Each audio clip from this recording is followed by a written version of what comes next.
Hey guys, so I want to take a look at Paper Mario Color Splash for the Nintendo Wii U. Basically the Wii U's last great hurrah before Zelda anyway, but of course the Switch has kind of stolen some of that thunder. But anyway, this is a very confusing game for me because I kind of simultaneously like it and dislike it, and I'll talk more about that at the end of the video. But as for the box here, it's actually got a really nice design. So we've got, of course, the usual sort of bluey, I don't know, turquoisey blue, I guess you might say, for the Wii U box. We have, of course, the Paper Mario Color Splash logo, looking very nice. And we have all these very high-resolution paper characters. So you might actually be able to see there that Mario actually sort of has some texture to him. He looks sort of more like real paper than he ever has before in this image. And you can see I love the paper craft mallet. Of course, we've got this goopy paint kind of splashing out of it. We've got Huey over there, we've got some toads from a Blue Rescue Squad over there. I've got a boat in the background, very random boat actually. We've got some normal blocks and whatnot. We've got a Shy Guy stealing some paint in a papercraft bucket. We've got an airship up there, of course. And just a nice little touch, but the red paint is actually splashing over into the Wii U's, I guess, what would you call it, the Wii U logo part? Normally this part is kept completely clean on most boxes. So that's a nice little touch. This is getting everything a bit messy. You can even see things like the cardboard down there. This is an incredible looking game. This art style is absolutely fantastic, and I really hope that Nintendo bring it back, and bring Paper Mario back as well, on the Switch. Okay, so on the side, of course, we've just got the Paper Mario Color Splash logo. I do appreciate certainly that the Paper Mario logo is still the same logo as at least Thousand Year Door. I don't know if it might be slightly... Actually, I think it is a bit different to 64, but anyway. And over here we have a little, the Wii U menu icon. I do really like that touch about the Wii U boxes. I've got to say I'm going to miss that on the Switch boxes. Okay, so restore color to Prism Island. And you can see we've got lots of fun little vignettes here. So, of course, we've got up here, we've got a toad whose color's being sucked out by the Shy Guy. He's going, "My beautiful color!" I'm afraid I can't do a Toad voice. It just sort of kills your throat if you try and do it. But anyway, it's basically, that's the plot of the game, is that Bowser and his minions have stolen all the colour from Prism Island, so you've got to get it back. And of course you do this by finding paint stars at the end of several dozen courses. Okay, so in a world made of paper, anything can happen. Of course we've got some great dynamic shots there. Repaint colour spots to open new paths. And of course that's one of the main mechanics of the field in the game. Battle and solve puzzles with the power of cards, which are basically stickers from Sticker Star, to be honest. Very, very similar mechanic. Each battle card triggers a different attack. Try out new strategies to take down enemies. So strike with your hammer, attack with fire. Interestingly, no mention of jumping there. And of course we've got the Thing cards, also making their return from Color Splash. And these cards, of course, are sort of like real-world objects. They summon 3D objects to solve puzzles and make a splash in battle. And those are pretty funny animations, to be honest. And of course this is a one-player game, and the Wii U gamepad is required. I actually don't know if there is any sort of classic controller functionality. I don't think there is, unfortunately. Okay, so inside, of course, we've got the disc, and it's very nicely printed, very high-quality print. And you can see that it is actually the same artwork as the front cover, however, we also get to see more of it. So we get to see there's a Koopa Trooper over there, and Mario's actually painting in a spot on the ground here, there's some other paint over there, and the Shy Guy is kind of running towards that, I guess, sort of Greco-Roman structure over there. I don't know if that might be Port Prisma or something like that, but anyway. You get to see a little bit more on the disc. So I appreciate that it's the same as the front box art, but it's a little bit different.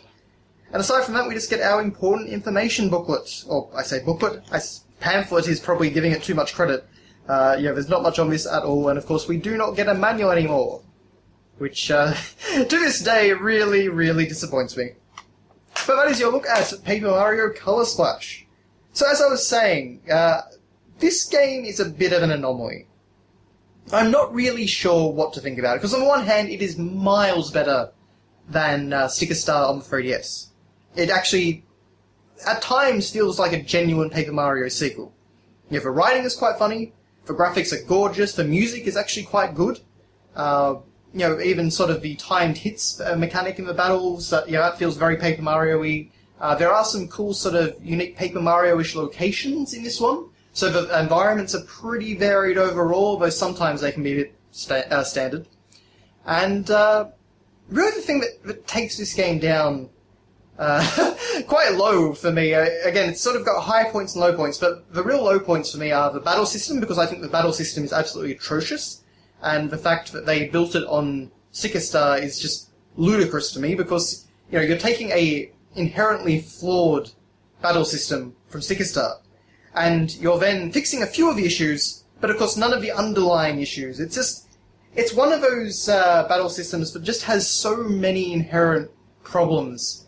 It doesn't really add anything either. I mean, I'm not really getting anything more by using a card with a foot on it than I would be by, using a jump command in a more traditional Mario RPG, like Paper Mario 64 or Paper Mario Thousand Year Door. It doesn't really add anything to the gameplay. It's not a fun mechanic. All it does is it makes Mario's most basic abilities into perishable resources. And normally there is a perishable resource in an RPG because you have, I think there was still, I might be thinking of Mario RPG, but there were flower points in that game, and there were other sorts of MP style points, and they basically sort of reined in the number of special attacks you could use and things like that. But you could still always do your basic actions, and there are times in this game where you can get into a battle, and if you don't have the right thing card, or if you run out of a certain card, or use a card at the wrong time that you need later on, then you're really in hot water. And you can kind of get into some precarious situations there. There's also a lot of backtracking in the game, because you need a certain card, or you need to find all the members of the Toad Rescue Squad, or something like that. And so it's a very tedious game in many ways, in my opinion. So it's kind of, it kind of gets two steps forward, one step back, but from a position that's already much further back than we were in, 2004, 2005, when Thousand Year Door came out. It's a very strange game, and I really hope that Intelligent Systems are given the freedom to just make a proper RPG, because this game doesn't know what it wants to be, really. And, it's definitely not a bad game. I've had a lot of fun with it, but I've gotten free paint stars, and big paint stars, as I should say. And I am pretty much at the end of my rope with this game. There's just, amidst, there's flashes of brilliance amidst a lot of tedium and a lot of backtracking and a lot of just sort of uninteresting stuff. And the fact that there's not really an interesting story sort of overarching the game, I mean, you know that it's Bowser, it's been shown, and all the characters are like, who's that, and what could this be? And, the Koopalings, we've never seen them before. It's really just not a great driving force to keep you engaged, but...